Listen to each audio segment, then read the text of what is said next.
Las opiniones y comentarios vertidos en este programa no son responsabilidad de TV Azteca, sino de quien los emite.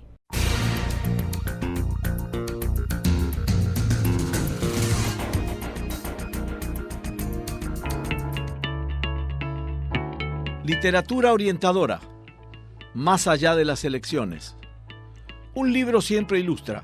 Cuando está bien escrito, mejor, porque además orienta y pone luz sobre rincones oscuros de la vida política y social que vivimos en México. Hoy tenemos el gusto y privilegio de presentar una obra y una talentosa pluma que supo reflejar en una cuidadosa edición y con una visión polémica los momentos previos y posteriores al acto cívico más trascendente vivido hace unos meses, las elecciones presidenciales. Sus resultados y consecuencias marcaron un momento histórico de nuestro país y abren expectativas interesantes para todos. Sobre la mesa pondremos este magnífico compendio donde su inspirado autor analiza desde distintos ángulos, todos igual de agudos, nuestra realidad cotidiana, la vecindad inevitable del norte y los personajes que cumplirán un rol principal en nuestra economía y en la política nacional e internacional. Buenas noches y bienvenidos a un nuevo programa donde pondremos aquí sobre la mesa un tema de interés general. El de hoy no es la excepción, es un tema muy bueno y un tema que nos va a orientar mucho a partir de una edición fantástica de un libro muy bien escrito, como decía yo en la introducción, y tenemos nada menos que al autor con nosotros para platicar sobre varios temas que a todos nos interesan. Te doy la más cordial bienvenida, Arturo. Muchas gracias por acompañarnos. Es un privilegio estar contigo, Pepe. Muchas gracias. Y bueno, voy a leer tu currículum brevemente porque es muy largo, pero vamos a hablar de Arturo Martínez Cáceres. Nació en la Ciudad de México en 1950, estudió en la UNAM, donde se recibió en Economía con mención honorífica, y en la Universidad de Londres, nada menos, The London School of Economic and Political Science, donde estudió una maestría en Ciencias Económicas. Fue profesor universitario durante 25 años en la UNAM. En 2004 se mudó a California junto con su familia, desde entonces ha dado clases de ética y otras disciplinas. Hoy es profesor retirado. Estás muy joven para haberte retirado, pero es un lector apasionado y amante de la ópera y de la buena música. Ha publicado diversos cuentos en antologías de Benma y artículos periodísticos en revistas especializadas y periódicos. En este año fue nombrado el abuelo del año, me encantó eso, por sus propios nietos. Recibió aplausos y chiflidos por sus escritos políticos publicados durante la última contienda electoral. Así que hasta el currículum es original porque a partir de esta edición, bien impresa por cierto y mejor escrita, a contracorriente más allá de las elecciones, y pones una visión polémica, y si lo es, si nos clavamos un poco en cada parte de tu libro, sí encontramos que hay muchas cosas que van a brotar en polémica. Va a ser inevitable, ¿no? Pero yo quisiera que me platiques cómo nació la idea de esta obra. ¿A partir de qué? ¿De qué necesidad? Bueno, Pepe, primero déjame insistir en darte las gracias por la invitación. Gracias a ti. Y a las autoridades del canal. Estos textos tratan de ser provocativos. Tratan de relatar con sindéresis lo que ha vivido en nuestro país en los últimos años, particularmente en el último año de las elecciones. Creo que hay muchas cosas que decir, creo que el ambiente está tenso y este tipo de textos pudieran servir para explicarnos qué país queremos y sobre todo qué país podemos hacer. Claro, claro. Sí, una cosa es querer y otra cosa es poder. Claro. Entonces la idea fue ir sumando textos y tratando de darles una integración para que el lector pudiera ir como en rayuela, claro, de un lado a otro y comparar, saltar, claro, y saltar y divertirse. Ese es el objeto de esto, divertirse. Porque a mí me llamó mucho la atención que en el libro, bueno, tocas diversos tópicos, no estabas hablando nada de política, no solo, mejor dicho, de política, sino hasta el amor y sus virtudes, ¿no? que me pareció interesante en el medio de un torbellino de textos interesantes sobre la actualidad, donde mezclas o donde combinas más bien cuestiones como del presidente que tenemos aquí en el norte, como los candidatos, cada uno de los candidatos, que haces una perfecta disección de cada uno, que me gustó cómo los describiste, pero de alguna manera salpicas con este humor y también con el amor, que me parece una cosa interesante, ¿no? Es decir, nos tomamos las cosas en serio, pero también desde el punto de vista del amor las cosas se vuelven de otro tono, se vuelven más armónicas y es el tono que a mí me gustó. ¿Por qué también el amor en esta...? Qué bueno que lo tocas, Pepe, porque bueno, yo creo que todo lo que hacemos en la vida debe de tener básicamente dos grandes componentes. El amor, la pasión con lo que haces las cosas y a quien se lo diriges. Claro. Y la ética. El sentido de la ética, la dignidad y los valores que necesitamos, a lo mejor no recuperar, pero sí recordar. O reencauzar. O reencauzar Claro, para podernos identificar, para poder ser mejores. Entonces, la parte del amor a mí me parece fundamental, porque además he tenido la suerte de haber aprendido poesía desde joven, y la poesía sirve para seducir. Claro. Bueno, yo me acuerdo que leía yo a Neruda, por ejemplo, y le quitaba unas cuantas palabras, y la muchacha que lo leía pues se derretía, o cuando menos me sonreía en ese tiempo, ¿no? Fíjate que me acordé de un maestro que decía, la poesía sirve para seducirte y Bueno, luego para seducir. mejor, claro. Primero te tenía que seducir a ti, Claro, para luego inspirarte y seducir, y es verdad. Pero es un tema que a mí me llamó la atención en el libro, ese pasaje que haces, además ligado a tu esposa, a tu familia, a la gente cercana que tú quieres, y me pareció fantástico que hubiese ese toque tan romántico, ¿no? Cuando en tu libro tocas el tema de la economía, insistes en que hay que fomentar la cultura de la certeza, la veracidad y la ética de la que estabas hablando ahorita. Sí, la fiducia es fundamental en todo lo que hacemos, pero particularmente en la economía. Si los agentes económicos se creen lo que decimos, ya tenemos un avance kilométrico. Claro. El problema es cuando el poder político se enfrenta a ciertos agentes económicos o a poderes económicos que son los que verdaderamente gobiernan o tienen la tradición de gobernar, y entonces se expresan en fenómenos múltiples, como por ejemplo las propias caravanas que ahora tenemos acá en Tijuana. Claro. Porque la definición peculiar, fundamental de Tijuana es la migración. Seguro. Sin embargo, si no se arreglan las cosas en sus países de origen, es decir, si hay una plutocracia que no tiene el menor interés en resolver el problema de la pobreza, Claro. pues O es más resolverlo difícil. o que se lo resuelvan otros. O se lo resuelvan Claro, otros. claro. Es mucho más difícil enfrentar la situación. Es más complicado. Es más complicado. En economía, una cuestión fundamental es empezar a ser congruentes, a decir lo que hacemos, pero sobre todo es vincular que los agentes económicos nos crean. Claro, claro. Seamos fieles a nuestra palabra. Es verdad. Bueno, yo la pregunta que tengo es, ¿tú crees que los políticos nuevos están capacitados para implementar esta filosofía? Bueno, la ética, la moral, las buenas costumbres, porque lo que se está pregonando es, bueno, vamos contra la corrupción, vamos contra las cosas sucias, vamos por cosas más limpias. ¿Eres optimista? Así como abrazo el amor y la pasión en las cosas que hago, soy optimista. Creo que esta es una oportunidad histórica frente a la debacle de la corrupción. Destapa una coladera y salten las ratas. Sí. Frente a la debacle de la corrupción, de la pobreza, aquí en Tijuana se reportan 2.500 homicidios violentos en lo que va del año. Un horror. O sea,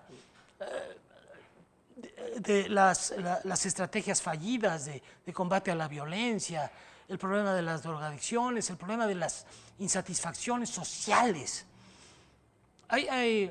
Y luego aparte tenemos unos vecinos que no son nada facilitos, pues. No, no, bueno, pues se pusieron... Ahora sí que la pared ya existe, digo, no hay que construirla. No, ya Ahí existe. está, ahí está. Pero además, parece que el asunto se exacerba un poco, se le pone un poco de chile habanero porque lo invitan a Los Pinos. Claro.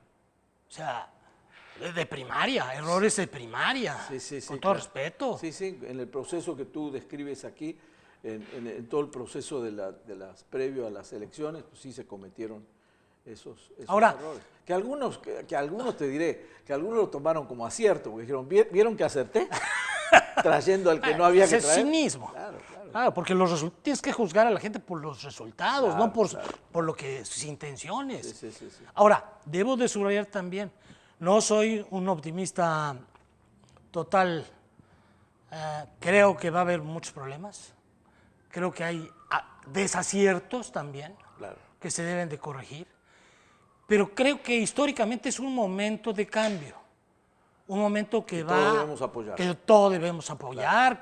No, y con una gran crítica. O sea, no es para aplaudir todo. No, sería un error tremendo, claro. Pero, por ejemplo, yo aplaudo a Tatiana. Me parece espléndida. Ella hizo un trabajo importante y espero que sea gobernadora de Nuevo León algún día. Algún día, claro. No apruebo otro tipo de manifestaciones como son, pues, la constitución moral, esta cosa que se me hace, pues, de chiste. Me gustaría que los militares estuvieran en sus cuarteles, pero entiendo que es de tal gravedad el asunto que hay que empezar por la Guardia Nacional, por lo que tenemos. Claro, me parece que ahí empezó un poco el anticiparse a que no se iba a sacar al militar y ahora parece que sí, porque una vez que se dieron cuenta de la necesidad. de la necesidad, la realidad, pero claro, son todas medidas que habrá que... La discusión de Texcoco, por ejemplo, y las consultas, que son otros temas torales que están en la epidermis de la gente, ¿no? Es decir, ¿por qué no Texcoco? Bueno, por lo que se ve es que todo alrededor es una función de negocios terribles. Claro. Hay otro punto que me gusta como lo planteas en el libro cuando hablas de la inequidad y la discriminación, que son elementos arraigados en la vida cotidiana nacional. ¿Están así? Sí, sí, es cierto.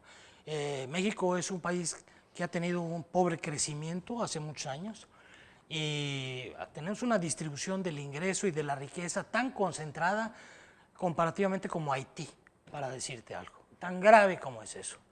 Es decir, 1% de la población consume cerca del 60% del total del producto.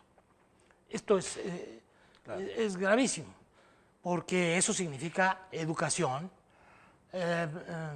acceso a la salud, habitación, todo restringido, mucho más limitado para 100 millones de habitantes, 120 millones de habitantes, más los migrados con papeles o sin papeles, Claro. a nuestros vecinos. Sí, la cuestión de la pobreza pues no ha cambiado en 40 o 50 años, no sé, pero tú debes tener mejores... Y el régimen, el llamado régimen neoliberal, es una estrategia de concentración del ingreso, de la riqueza y del poder. Claro. A veces, algunos pueblos han aceptado eso porque resuelve el problema del poder. Claro. Porque acaba con la violencia, teóricamente, o todos los días. Pero cuando nada de eso se puede resolver, entonces empieza a decir, algo está mal. Sí, claro, es decir, crece la pobreza, crece la violencia, ¿qué está bien hecho?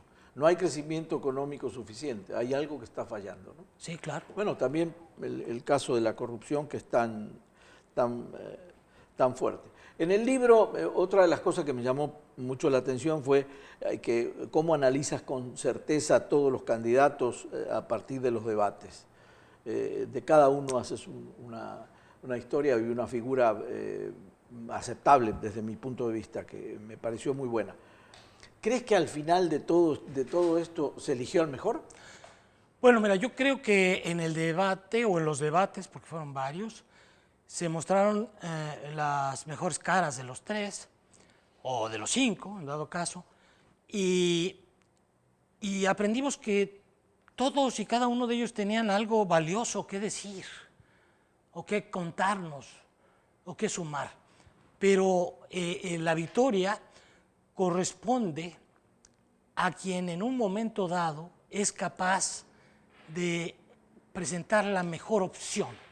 Y aquí la gran discusión era un pueblo agraviado durante muchos años por la incapacidad gubernamental, por no resolver los problemas básicos, fundamentales de todo gobierno. Claro. Entonces, yo reconozco que Meade tiene una preparación, se ve ahora mejor con barba, ¿no? Menos cara de niño. Tiene una gran preparación. La crítica era que si había estado tantos años ahí, como no se había dado cuenta de lo que estaba pasando a su alrededor, que le pasó por las narices. Anaya me parece inteligente y además articulado, pero que jamás pudo responder a acusaciones terribles de su época como funcionario público y de las gentes a su alrededor, que esto hoy es peor, ¿no? Sí, sí, sí. Y Andrés Manuel, pues ya sabe, López Obrador lleva muchísimos años en campaña y pues se la sabe de todas. La prueba son las últimas entrevistas que le han hecho. Y sobre todo, encontró los temas y la certeza de que no lo pudieron demostrar corrupción. Él encontró los temas necesarios para este país a resolver. Y además, nunca le pudieron decir deshonesto. Claro. Y a los otros sí. Y los otros, en un tiempo muy corto, la esposa de Calderón y después el mochamanos. El otro señor, ¿lo sentiste más cosmético o como elemento de más decoración? Claro. La verdadera batalla electoral cuando se planteó fue la continuación de un esquema de conocer el mundo y de aprender el mundo y de resolver así las cosas típicamente priista o panista, que al final del día, si revisamos nuestra historia de los últimos años, es lo mismo. Claro. Ha sido lo mismo. Claro. O un esquema diferente al que hay que apostar, creo yo. Hay que trabajar, por supuesto que va a tener debilidades, por supuesto que va a tener errores, pero creo que son menos los errores y menos las debilidades que aparentemente ocurren o que tienen la fortaleza de enfrentar y resolver que las otras alternativas. ¿Podemos decir que ganó la apuesta a la esperanza? Sí, en gran parte. Además hay otra cosa, hay algo consustancial. El viejo Octavio Paz nos dice, desde el laberinto de la soledad, tenemos cierta afición por la derrota. Nos caen bien los derrotados, ¿no? En el ring, Márquez, que era un peleadorzazo, ¿no? Maravilloso. O los mexicanos a veces, yo me acuerdo desde la época del Baby, ¿cómo se llama? Del Baby, el Alacrán Torres. Los boxeadores. Los boxeadores de antaño, el Toluco López. El Toluco López salía sangrado todo, y la gente le aplaudía porque hay algo de la responsabilidad de la victoria que nos aterra como pueblo. Y apoyamos la derrota. Y apoyamos de cierta forma. Además, la derrota es más cómoda. Claro. No implica la responsabilidad de resolver las cosas. Claro. Sí, inclusive te puedes agarrar de varias excusas, y el referee estaba mal preparado, lo que sea. O no tenía yo información, mil cosas. Claro. O los vecinos del norte. Desde el pobre México, tan cerca de estos vecinos, tan lejos de Dios, ¿no? ¿De quién fue esa frase? Yo tengo entendido que es de Porfirio Díaz. Es de Porfirio Díaz. Sí, según yo. Porque yo la escuché de varias gente, pero no sabía. No, sí. Yo tengo la referencia de que es de Porfirio Díaz. ¿Y sí crees en esa frase? No exactamente. Nuevamente, mi tesis es que no somos todo blanco o todo negro. Hay matices. En esto de la ética, ahí está, me parece, el planteamiento más cuerdo, más lógico. Es decir, Sartre escribe el cero en la nada y luego te das cuenta que pues en la nada no hay nada, ¿no? Claro. Pero qué maravilla haberlo leído, ¿no? Sí, claro. Y al viejo Camus, que gana el premio Nobel y luego se mata en la forma más contradictoria de un ganador. Es decir, se estrella en un Facel Vega, ¿no? Algo que es un poco contradictorio. Pero la vida así es. Así es. Es compromiso, sí, de contradictorio. regresando un poco al amor, es eso, es tu decisión de enamorarte, de amar, ¿no? Y no hay cosa más extraordinaria que, claro. que, Que tu decisión de que, entregarte al amor. Y cuando es recíproco, bueno, pues qué maravilla, ¿no? Claro. Pero vuelvo un poco A tu contemporáneo, o tu coterráneo, Borges, Claro. no le dan el premio Nobel y escribía mejor que todos los de su generación. Claro. Era como una demostración Es una cabal de que se habían equivocado. Que se habían equivocado. Claro. Una maravilla, además un tipo ciego que pasa la vida en la biblioteca, un sabio. Claro. Y le dan el premio Nobel a Churchill, por ejemplo, ¿no? Sí, o gente Por razones. que tú dices que hay muchos premios Nobel que tú todavía no te los explicas. Pero bueno, y lo de Borges, pues ahí quedará porque estuvo además envuelto en cosas políticas que no tenían que ver con la letra tanto, con la literatura, con No, es un gigante de la con lo literatura. fantástico que era ese hombre en la literatura. Y su amigo, Bioy Casares, tienen textos maravillosos, Ionetti. Y hay un brasileño, Guimarães Rosa. Claro. Gran Sertón Veredas, que también es un novelón.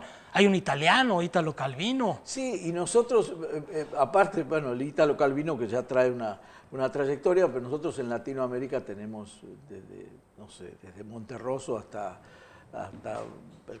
Vargas Llosa, ¿no? Hasta toda esa literatura. ¿Te acuerdas hermosa. de ese cuento fantástico de Arreola, que se llama El Guardavías? El Guardavías. Pues, Bueno, claro, era de una narrativa impresionante y atrapante, ¿no? Que es lo que, bueno, ya vamos a dedicarle un programa entero a la literatura porque es un tema que me apasiona y además porque creo que estamos un poco fallidos en esa enseñanza en este momento con los jóvenes o por qué fueron los jóvenes perdiendo el interés por la literatura y hoy encuentras jóvenes que no han leído, pero no jóvenes inclusive de la vida cotidiana o estudiantes, sino encuentras a lo mejor políticos jóvenes que están en la función pública y que jamás leyeron un libro y tú dices lo importante que era si este muchacho se hubiese preparado un poco mejor. Pepe, la debacle de este régimen saliente empieza cuando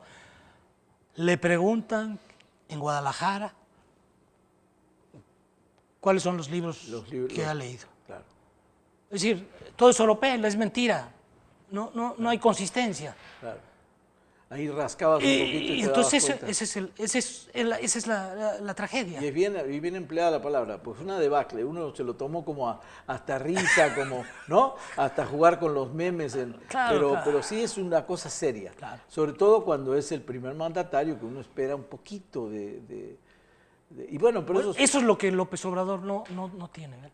Él ha recorrido el país como pocos, y no como turista.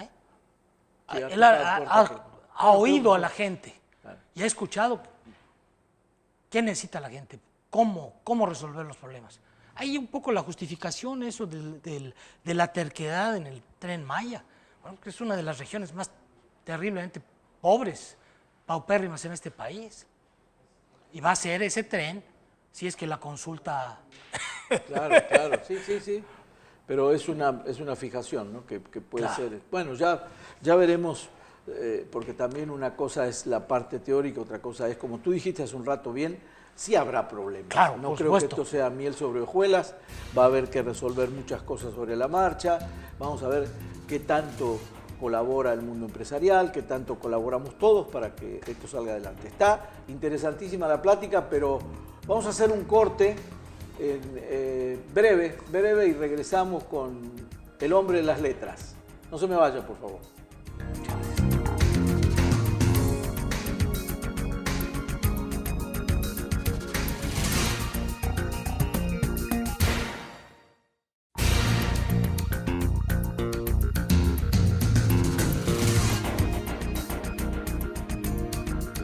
Ya estamos de vuelta con este programa especial sobre esta literatura orientadora que nos está dejando Arturo Martínez Cáceres y bueno, platicando como en nuestra casa y con un buen amigo sobre los temas de política que a todos nos interesan. Estamos en un momento clave del país.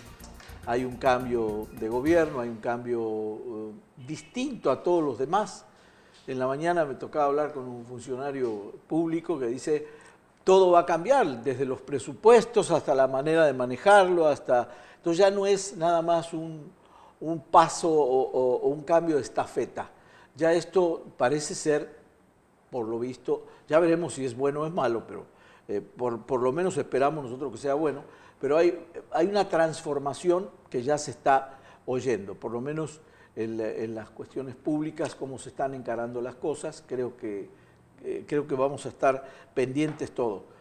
Cuando hablábamos hace un rato, Arturo, sobre todo de la base de la corrupción, en tu libro mencionas muchas veces la palabra corrupción, mencionas un vocablo que estulticia, que hablaba de la ignorancia, que eso también me quedó bien grabado y es verdad. Ha faltado mucho conocimiento en el manejo de la política, ha faltado, y claro, y esta falta total de moral que nos llevó a este momento tan difícil. Pero bueno, la pregunta concreta que te quiero hacer es, ¿bastará solo con el combate a la corrupción para que se arreglen los problemas del país? No, por supuesto que no. Ojalá fuera así tan sencillo el asunto. Claro. Pero no, es mucho más... Para hacer...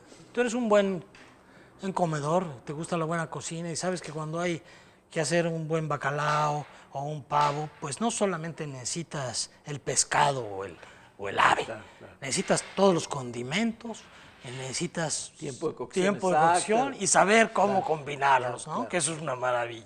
Entonces puedes ofrecer un plato verdaderamente delicado, valioso, y maridarlo con un buen vino de aquí de Valle de Guadalupe, claro, supuesto, claro. Que es magníficos vinos. Claro. Entonces, el combate a la corrupción es un estandarte, es una bandera, es una razón de ser, es un leitmotiv para encaminar y es una forma de demostrar que todavía hay forma de rescatar los valores fundamentales en el gobierno y en la sociedad en su conjunto.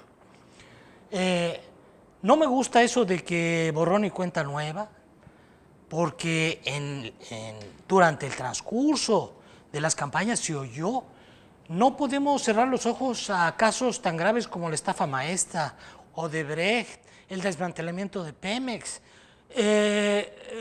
los casos de los dos Duartes, uno de Veracruz y el otro todavía en pleito ahí en Chihuahua. No se puede confundir esto, perdón que te interrumpa, no se puede confundir esto con las últimas declaraciones del presidente electo, cuando dice no habrá venganza ni voy a buscar, no habrá una especie de decepción en la gente que diga, bueno, entonces si no se va a castigar, ¿para qué lo votamos? Sí, yo voté por el cambio. Yo quiero que se me cumpla lo que me dijeron. Y si no se me explique con palitos, pues. Claro. Palitos en la cárcel, pues. Claro. Que va a ser muy complicado, bueno, pues ahí hay otros poderes. Hay que, a lo mejor el Ejecutivo dice, no, pues yo tengo cosas más importantes que hacer que estar persiguiendo rateros. No es esto mi función de policías y ladrones. Pero sí hay cuerpos especializados que deben de continuar con su función. El respeto internacional de este país, tan bocabajeado, tan perdido, solamente se logra conquistar con el ejemplo. Y el ejemplo internacional no es perdonar a los corruptos. Claro. Es cumplir con la ley y seguir las normas jurídicas convenientes, siempre y cuando haya pruebas, ¿eh? Claro. Porque claro. también del otro lado también sería terrible. Eso es una cosa terrible. Yo creo que un poco a eso el presidente electo le tiene un poco de resquemor, entrar en un juego de nunca acabar, ¿no? Claro. Y que es muy desgastante. Y parece largo, pero 6 años son pocos. Ahora, este presidente electo es tan inteligente que decidió que al tercer año va a preguntarle a la gente si continúa o no. Y eso le da tiempo de estar haciendo campaña. Claro. Entonces, Pepe, creo que sí, en efecto, una vez que detallamos que la corrupción es uno de los problemas fundamentales de este país en el siglo XXI, tenemos que acabar con ella, tenemos que reducirla significativamente. Claro. No puede ser que aplaudamos en todos los sentidos, Desde la corrupción más leve, a un policía. A un policía o sí, a lo más deleznable, ¿no? claro. Son ejemplos que ya este país debió de haber resuelto. Cuando dices deleznable, pues recuerdo lo de la famosa historia del ex gobernador de Veracruz con los niños. La agüita, el agüita bendita que era. Eso sí es deleznable. Es una cosa terrible. Bueno, pues ese señor, de acuerdo con lo que dicen las noticias, va a pasar muy poco tiempo en su proceso legal y tiene una fianza mínima de 50 y tantos mil pesos. ¿Qué pasa con la justicia? Ese es el otro esquema, ¿no? O al mismo tiempo ves a la Suprema Corte de Justicia de mucho respeto, a donde están ahí gentes connotadas, sabias supuestamente, y viven en el mundo de la estratosfera, alejados totalmente de la realidad cotidiana, con sueldos de magnates y protegiendo a sus amigos, a sus conocidos. ¿Cómo encuentras la explicación que me preguntaban unos jóvenes la vez pasada?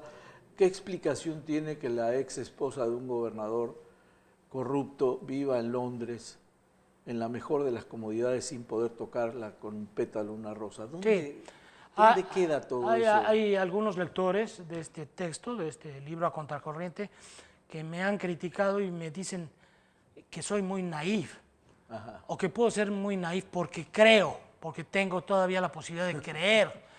Y mi contestación es otra, no, son arreglos, o sea, Claro. no seamos ingenuos. Sí, no, ya está todo arreglado. O sea, no seamos naif. No seamos naif. ¿Tú crees que, por ejemplo, en el caso de nuestra frontera, que va a haber cambios? O sea, para empezar, el IVA a la mitad, el ISR baja, va a ser zona franca o zona libre. ¿Qué cambios proyectas para Baja California? Tú que hace muchos años que vives aquí. Mira, yo creo que va a ser benéfico esa reducción del IVA, del ISR, una zona franca, además siempre la quisimos. ¿Por qué? Porque nuestra vecindad con la zona del sur de California nos da condiciones especiales, ¿no? Claro. Entonces necesitamos nosotros provocar que haya tanto económico como en la estabilidad social, agregados que generen desarrollo económico de la región. Claro. El desarrollo económico de la región no es por decreto, es porque aquí tienes un grupo me consta, de patriotas nacionalistas, empresarios, que muchas veces en Baja California, que muchas veces no se ven en otros lados. Porque aquí refrendar tu nacionalidad es cosa de todos los días. Buen punto. No digo que todos sean así, ¿no? Pero, sí. pero yo sé que hay un sentido de nacionalidad, de defensa de lo nuestro. Es decir, además Tijuana es una ciudad extraordinaria, tiene una cultura, tienes músicos, poetas, cantantes, escritores, claro. Buenos periodistas, gente que se preocupa del medio, de su situación, Claro. gente que sabe de su materia. Las universidades de Baja California, el Colegio de la Frontera Norte. Sí, bueno, una maravilla, claro. Entonces yo creo que va a ser muy interesante tener las promociones o los artilugios económicos para hacer de este un buen polo de desarrollo. O sea, nos tomamos en serio que aquí empieza la patria. Sí, claro. Aquí empieza y acaba la patria. Claro. Es un ida y vuelta porque es una ciudad migrante. Es una ciudad de migrantes. Aquí encuentras oaxaqueños, chiapanecos, michoacanos, sinaloenses, sonorenses. Muchísimo, claro. Chilangos. Empresas inclusive que se han hecho aquí grandes, que son empresas de Sonora, que al final ya todas sus generaciones posteriores a la primera, a la que iniciaron los negocios, ya se instalaron en Baja California. Y aquí están los nietos y aquí siguen los negocios. O sea que en términos reales los ves futuro promisorio. Claro, hay que trabajar mucho. No puedes aplaudir cuando tenemos un presidente municipal que dice que todos son los migrantes, o el 75%, no sé cuánto, malvivientes y sinvergüenzas. ¿No se tergiversó eso o lo dijo y yo ahora? Yo no lo escuché, pero, claro. pero es lamentable. Sí. Es lamentable. O sea, necesitamos un gobierno, y ya vienen elecciones El dentro año de próximo poco. ya, dentro de muy poco. ¿Sí? Necesitamos un gobierno moderno, un gobierno honesto, un gobierno que provea de la palanca, de la fuerza para el despegue de Baja California y básicamente de Tijuana, de Mexicali, de Tecate, de Ensenada, que es también un lugar privilegiado. Claro. ¿Qué te dice el vocablo populismo? Bueno, es antagónico porque Obama se declara populista en una famosa entrevista porque dice, para mí populismo es simplemente estar preocupado por los pobres, por lo popular. Sí. Y, Esa fue su definición. Y la connotación peyorativa significa que eres voy a usar la palabra del presidente municipal, que eres un malandro, despótico y mentiroso, que te gustan más, que dices mentiras frente a los pobres. Okay. Y eso no es el populismo.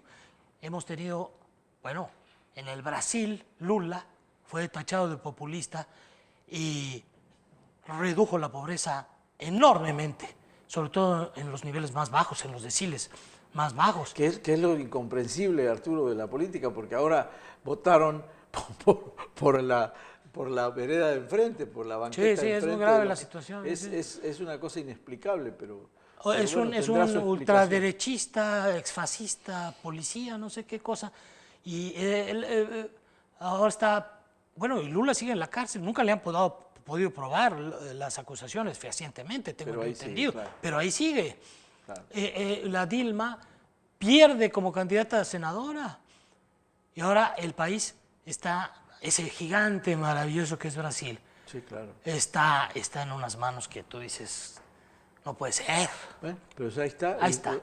Ahí es otra de las manifestaciones de la voluntad popular, porque Claro, al final absolutamente. fueron a una... Porque les compraron el voto, porque Claro, les dijeron por lo que les sea, iba... pero volvieron a ganar de nuevo y yo vi la manifestación de la gente, que no era toda gente rica, que salieron y tú dices, bueno, ¿dónde está lo que habían logrado o lo que... Pero Ahí hay dos factores que, a mi entender, nos vinculan mucho con el Brasil, con esta característica.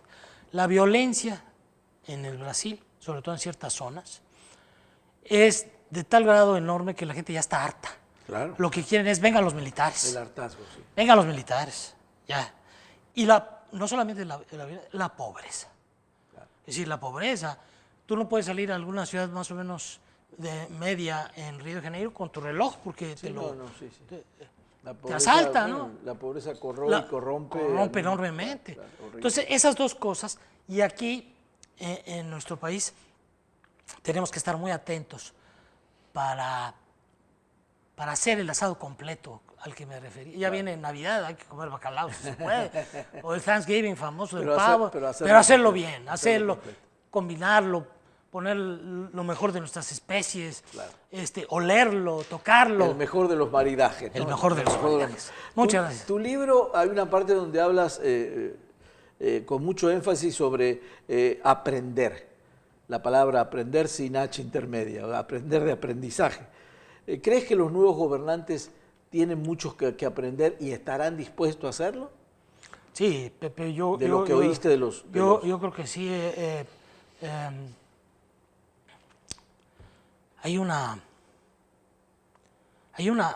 No resisto la pedantería de citar a un clérigo del siglo XVII, John Donne, que escribe más o menos una cosa así que dice, por cierto,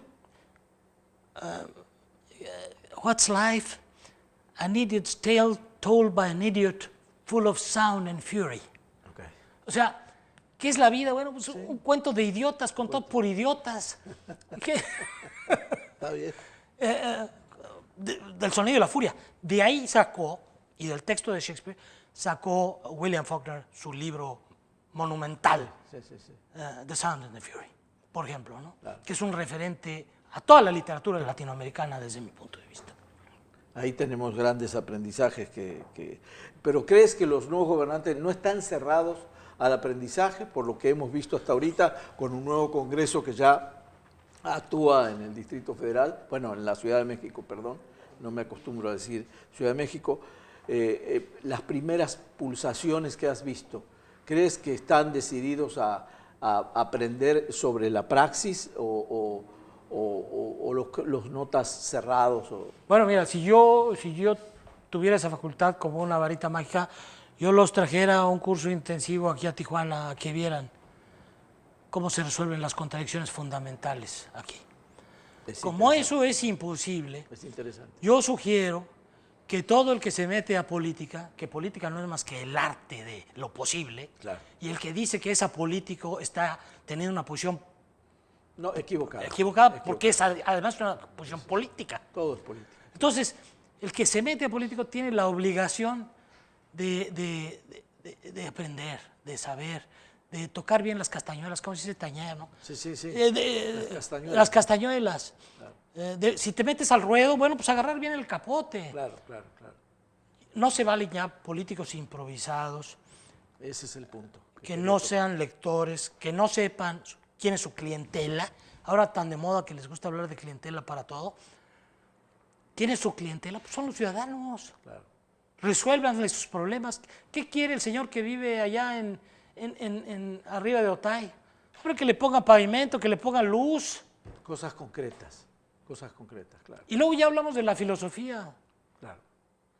Ahora, no digo, pues, fantástico el cierre que me das y me da pie a preguntarte,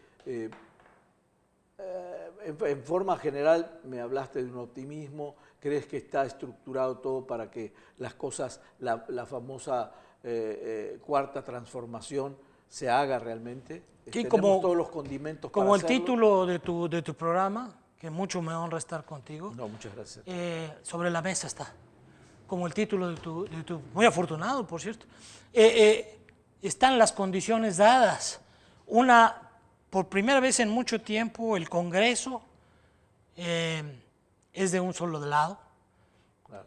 Los otros ya son caricaturas, no sé si se van a recomponer, pero son caricaturas ya de oposición. Sí, ahora son acompañantes. El 53% de los votantes. El músico que menos se oye, ¿no? Claro, el que no hace estruendo. Sí, ese será el triangulito ese, ¿no? ¿Se acabará, Arturo, la política como una carrera por prebendas? Porque hace muchos años que venimos... Esa es parte de la lucha contra la corrupción, absolutamente. Tú tienes que tener éxito entre tu clientela, nuevamente, entre tus ciudadanos, entre los ciudadanos que son como tú, no ser un ser diferente. Claro.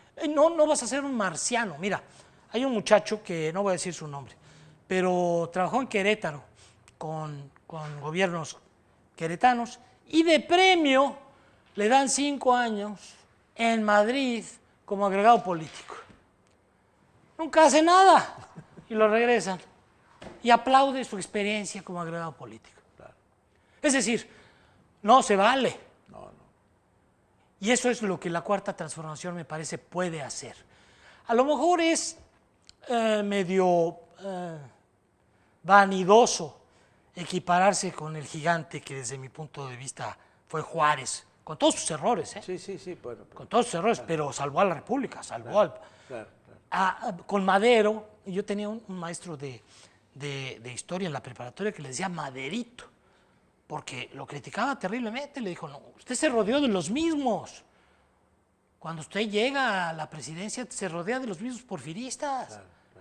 En fin, la historia de México tiene toda esta complejidad, y la historia de cualquier país. Sí, por supuesto. Pero yo creo que están dadas las condiciones, la mesa puesta para hacer un papel digno, histórico, que realmente que corrija los gravísimos problemas que hay. Antes de despedirnos, porque nos quedan unos minutos todavía, afortunadamente, ¿cómo ves el cambio en la cuestión cultural para el próximo sexenio? Aparentemente va a haber poco dinero, vamos a tener que ser más imaginativos, trabajar más con lo que nos incumbe desde la educación, escribir más, provocar más y algo que tú haces muy bien, eres un conversador fantástico. A lo mejor la cultura oficial va a estar decaidona, pero podemos sustituirla. Claro. Y siempre la cultura pues es una forma de vida, más que todo. Sí, la pregunta inclusive va dirigida o intencionalmente a, ¿tendremos el apoyo en frontera de la cultura que se vaya a gestar en el centro de México? ¿Pondrán gente especializada? Bueno, el caso de Paco Ignacio Taibo, que conoce bien la frontera, a lo mejor Yo espero que sí, pero como siempre, desde aquí para allá tenemos que estarles jalando. Esto ha sido la historia de este país. El centro siempre ha sido centralismo contra federalismo, ¿no? Claro. Entonces, pero el centro cuando se acomoda, pues chupa todo. No debemos bajar la guardia. No, y hay que traer, y hay que jalar, y hay que pedir, y hay que solicitar, y hay que hacer, y proponer, claro, y proponer. Claro. Y, Me gusta ese desafío. sí, proponer. Y traer y aplaudirlos, lo que venga, lo que sea valioso. Claro, Pero no vamos a aceptar cualquier cosa, ¿eh? Somos muy críticos aquí. claro. Debemos de ser muy críticos. Sí. Pepe, yo antes de que te vayas, no sé si tengas otra cosa, me gustaría regalarte un par de libros para tus, Muchísimas gracias. telescuchas. Muchísimas gracias. Ahí Lo vamos tienen, a- no sé la si los gente- rifan o Sí, claro. el que se algo- apellide Martínez sí, o alguna cosa que... A contracorriente, más allá de las elecciones, una visión polémica que queda aquí para los televidentes.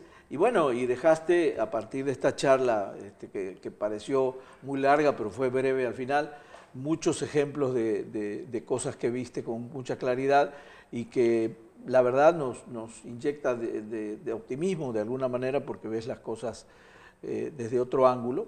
Crítico, como dijiste, tampoco la crítica debe quedar de lado ni volvernos aplaudidores de las cosas que vayan a acontecer, pero sí me gusta la propuesta que has hecho, escribir, prepararse, proponer, que creo que es el camino que debemos seguir, ¿no? Sí, Pepe, yo tengo como tú, tienes un nieto Nicolás. Tengo un nieto Nicolás. Sí, yo claro. tengo un nieto Nicolás y una nieta Regina, y yo tengo la certeza de que me puedo ir mañana contento, pero quiero hacer el intento de dejarles un mundo mejor. Claro.